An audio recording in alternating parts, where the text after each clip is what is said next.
story for the league and have become just a huge draw around the NBA. On the floor for Miami, Nick Roberts at the 4 with Bosch at center. Chalmers is out there with Norris Cole, and it's Dang in at the 3 slot. And let's catch up with our sideline reporter, Doris Burke. Doris, over to you. Hi, guys. Big Daddy in their last game against the Magic was simply terrific. He finished with 27 points and did his work from a pair of lines, hitting from both beyond the arc and from the charity stripe. A performance like this is what we've come to expect during this great run of his. Will we get another one tonight, guys? All right, Doris, thank you. He played at a level that very few players are capable of playing, Clark. Yeah, I agree. I was just glad I got a chance to witness it. It's always such a special night when a player of his caliber gets so locked in and focused. And, you know, in an 82-game season with so much talent, every once in a while, everything's going to click. And that was definitely the case that night.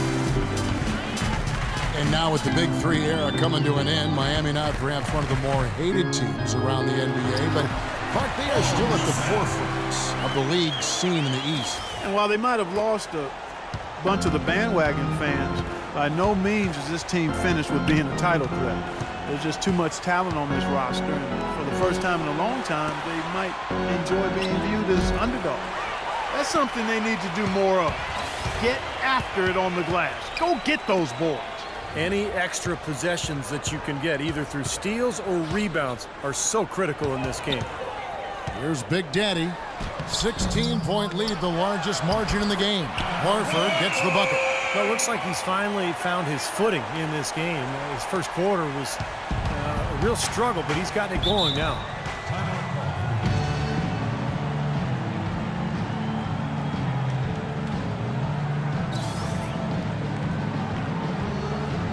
Dwayne Wade, he's checked in for Miami. Let's find out what Doris Burke has for us. I was able to listen in on what Mike Budenholzer had to say to his team. He used the word patience several times in describing what he'd like to see from their offense. It's not a run-and-gun approach he wants from them. Well, Coach not wasting any time in tweaking the game plan. We'll see if it makes a difference as we approach halftime, Kevin. Thank you, Doris. The Hawks leading by 16. Passes to Big Daddy. And Luol Deng gets the whistle that time. That is his first foul of the game. Well, he tried to step in and cut him off, but just not quick enough. And we have the benefit of replay, but I think they got that one right, which is the case most times, even though fans don't think so. Now here's Millsap. 17 points for him last game against Orlando. And he played great at the defensive end of the floor, too, Kevin. He had a couple of important block shots in that game, so good all-around effort. Gets it to fall in the bucket from Big Daddy. What a top-notch game he's having. He's gotten them in front, and it sure seemed like he's going to keep them there. All by himself, it looks like. Bosch, a screen on Teague. And Chalmers kicks to Bosch. And the basket good. Bosch has got 4 this quarter. He's so reliable. You know, his offense seems to be consistently there for this team. Teague, the pass to Big Daddy. Here's Millsap, and he uses the glass on the layup. Millsap's got 8 points. It's a +5 advantage for them in the rebounding category after that board. Very steady work they've been doing on the interior, no question. And that's, I think, the main reason they have this lead. Well, the big fella's showing us a little explosiveness for a change. Well, maybe Clark is working on his dunk skills because he looked perfectly at home right there. Now, sometimes he can clang those, so I'm glad to see him get that one down. That's good. 36 points for Big Daddy. He's having one of the best shooting days that I can remember from outside. He's on pace for some kind of record. Jeff Teague, one of the quickest and most elusive point guards in the NBA. He's incredible in transition, and where he's really improved is in the half court. He's figured out how to carve up defenses off the dribble. And poor shooting from him this quarter. His shooting percentage nowhere near where he'd like it to be.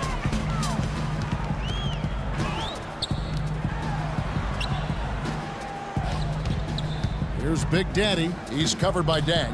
Wade brings the double team.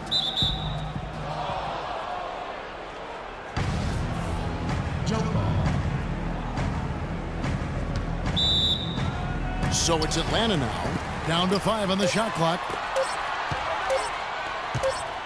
Here's Big Daddy. Back to Teague. And there's the pass to Big Daddy. He wants to get to Millsap and does. Pass to Big Daddy. And he makes no mistake on the slam dunk. A free run to the hoop and some thunder on the finish. Not exactly the way the D would have drawn that one up. And when you got the space, you might as well throw it down. That's what I always used to do. Wade gets the bucket. You're going to be waiting a long time if you're waiting for him to miss that when he's that open. So the Heat, their last game, a win against the Celtics in Boston. And they did just what you have to do as a road team, guys. They never allowed any momentum to build up against them. Seemed like every time they took a punch, they had a counter. You'll like this, Steve. Reverse spurtability, we call that. They had any defensive lapses, they immediately made up for it with some instant offense. And here is Chalmers, following Paul Millsap's three. Wade outside. Right at the free throw line. It's rebounded by Big Daddy. Big Daddy's got his 5th rebound right now in the game. But an 8-rebound advantage like the one they have now is always going to swing the score hard in that team's direction. And that's certainly been the case today. Their rebounding has made a huge difference. Here's Big Daddy after the made shot from Dwayne Wade. No good from Big Daddy. Wade outside. He dishes it to Chalmers. Back to Wade. Whoops, they pick off the pass. Here's Korver. Finished off the break. That's another assist for a team that is putting on a clinic on how to share the ball. I just love the mentality they've had. If the shot isn't there, they're not forcing anything. They're moving it side to side and working to get a good shot. Here's Wade following the bucket by the Hawks. Here's Bosch.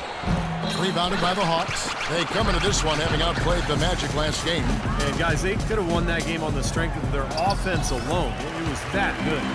And to do it on the road, too, I mean, with the way they just kept coming at them and coming at them, they kept that crowd out of the game the entire time. That's good work. Here's Chalmers after the made shot from Big Daddy. Bosch, that's the pick for Chalmers. He feeds it to Bosch. Back to Wade. 5 to shoot. Good ball movement here by Miami. Miami no good on that time either. I think he's got to find another way to contribute, Kevin, besides looking to shoot the ball. I mean, he just can't get anything to bounce his way this quarter, so he's got to do other things. Now here's Teague. Here's Big Daddy. Again, the Hawks good for 2. I like the way they've played here in the first half. Just an intelligent floor game, getting good shots. Numbers certainly back that up. They're shooting a much better percentage. Chalmers against T. T-Wade on the wing. Chalmers with it. Averaging 10 points per contest. And it's Dang in the corner. Fires the jumper from the corner and nails it. Dang's got 7 points for the quarter. You know, he started out hot, and he's only gotten hotter. He could be in for one of those games. Passes it to Big Daddy. The shot and game clock separated by 4. And the Hawks getting another basket right there. Perfect inbounds pass and an easy 2 points. Here's Chalmers.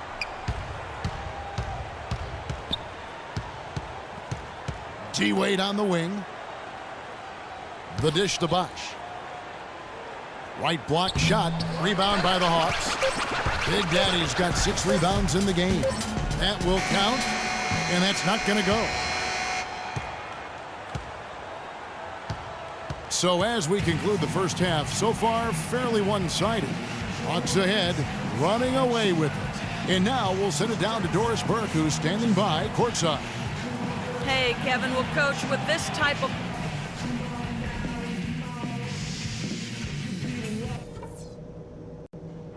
All right, listen up. Terrific job so far. The fans are into this game, and we're going to keep them there. Can't argue with anything we've been doing so far. We've worked so much harder than them at both ends. I'm really proud of you guys. At least we're on target from beyond the arc. There was some good long-range shooting for us in that half. And when it comes to the speed of the game, I'd love to see it being played at a walk, not a sprint, if you get my drift. Let's not hurry things. As we begin the second half, first half wasn't even close, guys, and we'll see if there is a comeback on our hands or more of the same as we get the third quarter started. It's been a clinic out there by Big Daddy. Well, he created a lot of opportunities for himself in the first couple of quarters. And I'll tell you what, he was smart with his shot making, too. Really took good ones. You know, points per shot attempted is really one of the undervalued stats in the game, and it's a real measurement of efficient scoring. Millsap at power forward with Horford at center. Teague and Korver in the backcourt, and it's Big Daddy in at the 3. So that's the lineup for Atlanta. Millsap lays it up and banks it in. Millsap's got the first points of the second half up on the board for Atlanta. Here's Wade.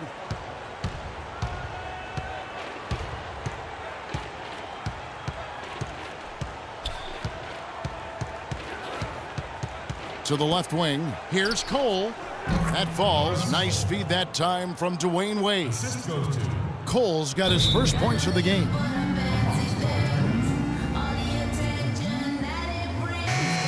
While we're on a short break, we've got some time to break down the steal leaders at the shooting guard position over the last month. In the third spot, Dwayne Wade. And both the hand speed and general quickness of the players on that list are outstanding. I mean, those are the qualities you need to be an effective perimeter defender. Well, the two-guard position is where we often find a team's best defender, and that's definitely the case with these guys. Every one of their teams leans on them heavily at the defensive end. Defensively, I think they've got to do a better job of bodying them up. Yeah, they're getting outclassed in the paint at both ends, really. For Atlanta, they have been perfect at the line so far, albeit just 2 for 2. Well, they're doing okay as the season goes on. They're shooting about 76% as a team. You know, the numbers from the line, guys, are close to where they were last year, but just a tad worse, so not too bad. You've got to give them a lot of credit for the job they've done on the backboard. Well, they've done a lot of things right, but I agree with you, Clark. Their rebounding is right there at the top of the list. Here's Big Daddy, and he has 42. From 11 feet away, Miami grabs the miss. Tang's got 6 rebounds here tonight. Wade outside. Left side, Dang. Out of bounds, Atlanta takes possession. Well, I think that pass caught him off guard, but he showed us board hands, too. The Hawks have gone 2 of 5 shooting here in the third quarter. Teague, the pass to Big Daddy. Atlanta again missing. He'd have gone 1 of 3 since starting the second half. Wade drives in. Hits the front of the rim and out. Well, they need a shot or two to fall here soon. They're only 1 of 4 since the break. That one goes. Counting. 44 points for Big Daddy. So nice to have a guy like that who can take charge at any time. Yeah, so many of his passes, Steve, have led directly to baskets. And a moment to check out Norris Cole here. He's been just lighting it up recently. The stats speak for themselves. 5th in three-point shooting. And, of course, passing, such a big part of his game. One of the top 15 leading assist men in the NBA. Yeah, and, you know, taking a look again at his three-point shooting, Steve, he's done an excellent job, I think, of finding open spots. His teammates help him get open, but he understands how to do that. And then he just splashes those triples. He didn't get to that one quite in time, Kevin. Those can be tough to gauge sometimes. Danny Granger is checked in for Josh McRoberts. Al Horford, 6'10", 250, really a natural power forward who's been asked to play at center for his whole career. He's shown himself willing to battle bigger players inside, but you got to think he'd welcome a chance to switch back to the 4 spot. Now Teague, averaging 12 points a game. The pass to Big Daddy. Millsap a screen on Dang.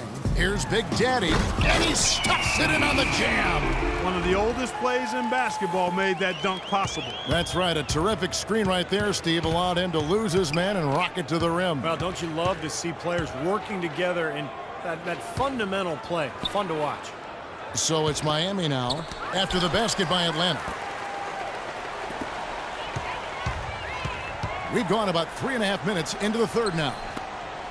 Three-pointer, and that comes off the assist by Jeff Teague. 49 points for Big Daddy. And for Horford, you know, able to scrap inside to overcome his lack of size defensively. His quickness is his biggest advantage. I mean, he's excellent at moving in space and defending the pick and roll. Now here's Granger. He's been patient so far, nothing yet on the scoreboard. Pass to Big Daddy. Banked in off the glass. Here's talk about Horford's advantages playing center. Certainly his offensive skill set among those advantages. Yeah, and an excellent mid-range jump shooter and ball handler.